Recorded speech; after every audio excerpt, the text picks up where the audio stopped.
nama saya Aditya Ramdhani dari kelas 12 MIPA 1. Di sini saya akan menganalisis sebuah novel.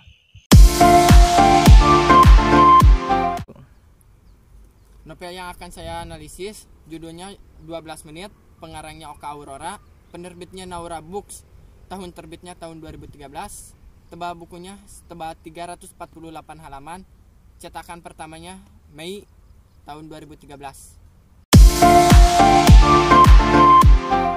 12 menit menceritakan tentang perjuangan keras marching band Bontang Pupuk Kaltim demi meraih kemenangan dalam ajang nasional Grand Prix Marching Band atau GPMB. Sebuah perjuangan yang sangat besar, di mana seluruh latihan selama ratusan bahkan ribuan jam dipertaruhkan hanya demi 12 menit penampilan. Tak disangka, banyak pengorbanan, tetes keringat, peluh, resah, masalah, bahkan air mata demi 12 menit yang akan mengubah segalanya. Rene, seorang mantan pemain marching band Phantom Regiment yang memiliki kemampuan dan pengalaman berskala internasional. Bukan hanya isapan jempol belaka, kemampuannya nyata diakui setelah kepulangannya dari Amerika. Ia langsung membawa sebuah marching band di Jakarta menjadi juara GPMB selama 3 tahun berturut-turut. Kemampuan luar biasa ini membuat sebuah perusahaan besar meminta dirinya untuk melatih marching band Bontang Pupuk Kaltim. Bagi Rene, melatih sebuah marching band sudah menjadi layaknya rutinitas biasa baginya. Namun, saat ia bertemu dengan anak-anak Bontang, ia terkejut. Ia berpikir bahwa masalah terbesar mengajari anak-anak Bontang bukan terletak pada kemampuan teknik bermain musik, tapi terletak kepada kepercayaan diri dan mental mereka. Rene sempat ragu pada dirinya. Rene merasa anak-anak ini punya potensi yang sama dengan anak-anak di Jakarta. Bahkan mungkin lebih. Namun, anak-anak Bontang tidak sadar akan hal itu.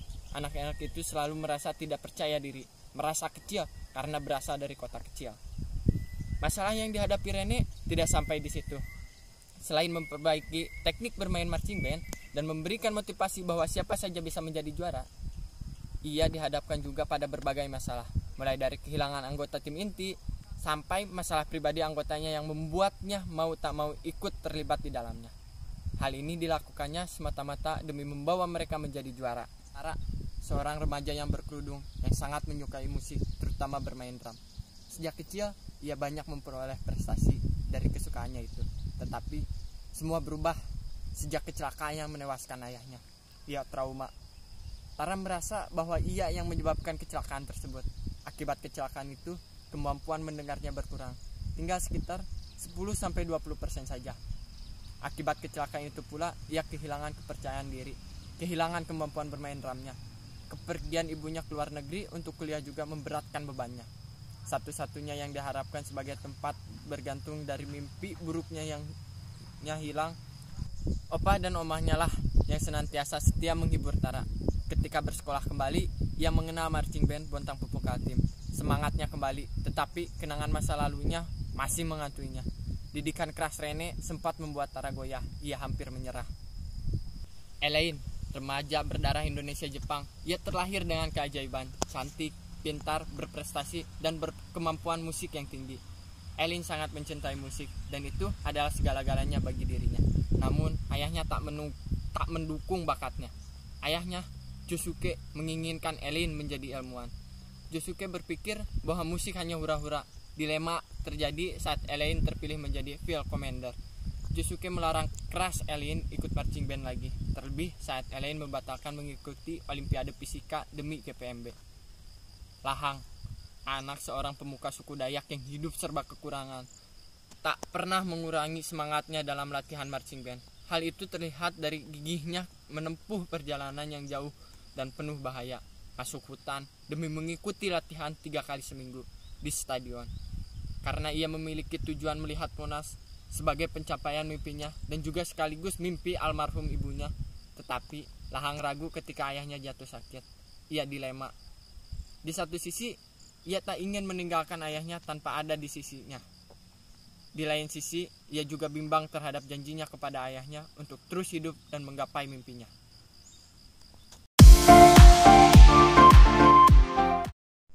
Temanya perjuangan. Tokohnya ada Rene, Tara, Elaine, Lahang, Josuke atau Papa Elaine, Mama Elaine, Oma Tara, Opa Tara, Bimo, Pak Manajer, Rob, dan Ayah Lahang. Alurnya campuran. Latarnya Latar tempat ada di gor, rumah Elaine, rumah Tara, rumah Lahang, bandara, istora, hutan, dan sekolah. Latar waktunya siang hari, malam hari, setelah latihan, sepulang sekolah. Latar suasananya sedih, senang, mengharukan, dan ramai. Penokohan Rene, ambisius, keras kepala, teguh pendirian, dan mampu membangkitkan semangat. Elaine, cerdas, pendiam, dan baik hati. Lahang, tegar, ulat, dan pantang menyerah. Tara, pantang menyerah. Sudut pandang, orang ketiga, gaya bahasa, sindiran, dan juga hiperbola. Amanat pada novel ini dibagi menjadi dua. Amanat yang pertama untuk kaum remaja. Novel ini mengajarkan kita bahwa meraih cita-cita itu tidaklah mudah. Selain dengan tekad dan kerja keras, meraih cita-cita juga memiliki kesiapan untuk menang. Kesiapan itu ditunjukkan dengan cara menyikapi masalah yang dihadapi. Dan amanat yang kedua untuk orang tua. Novel ini mengajarkan tentang perencanaan. Orang tua memiliki banyak harapan untuk anaknya. Namun, orang tua tidak bisa memaksa anak untuk menjadi apa yang dia inginkan. Latar belakang penulis. Oka Aurora adalah seorang penulis berkebangsaan Indonesia. Ia lahir di Jakarta pada tanggal 19 Juli 1974. Ia adalah ibu dari 3 anak. Selain sibuk menulis, ia juga sibuk menemani suaminya berdagang kopi. Latar belakang masyarakat. Unsur budaya Dayak turut dihadirkan pada novel ini melalui ritual belayet yang dipercaya dapat mengusir roh jahat dari tubuh orang sakit. Nilai-nilai kehidupan dari novel ini adalah sungguh-sungguh, bangkit, belajar, berlatih, bersatu, totalitas, tidak putus asa, ikhtiar, sabar, dan tawakal. Kisah ini sangat relevan dengan ajaran agama Islam sehingga layak untuk dilaksanakan. Selain mengajarkan beberapa nilai kebaikan seperti kesungguhan, berlomba-lomba dalam kebaikan, berlaku jujur dan benar, taat aturan, kisah ini juga meneladani kita agar selalu meluruskan niat dalam kebaikan dan prestasi.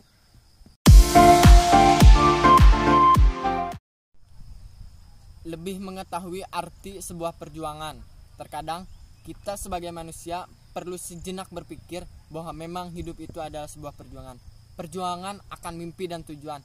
Namun, beberapa manusia banyak yang lupa dengan hal itu. Sebagian dari mereka terkadang berhenti di tengah jalan. Sebagian berhenti bahkan sesaat kemenangan sebenarnya ada di depan mata. Kelebihan pada novel ini yang pertama, tidak adanya typo atau kesalahan penulisan. Dan yang kedua, di setiap bab hanya terdiri atas beberapa halaman yang membuat pembaca tidak mudah bosan menutaskan bab demi bab. Kekurangan pada novel ini, bagi saya, orang yang awam mengenal dunia marching band cukup sulit memahami istilah-istilah di marching band seperti cadet band, brass, field commander, dan lain-lain.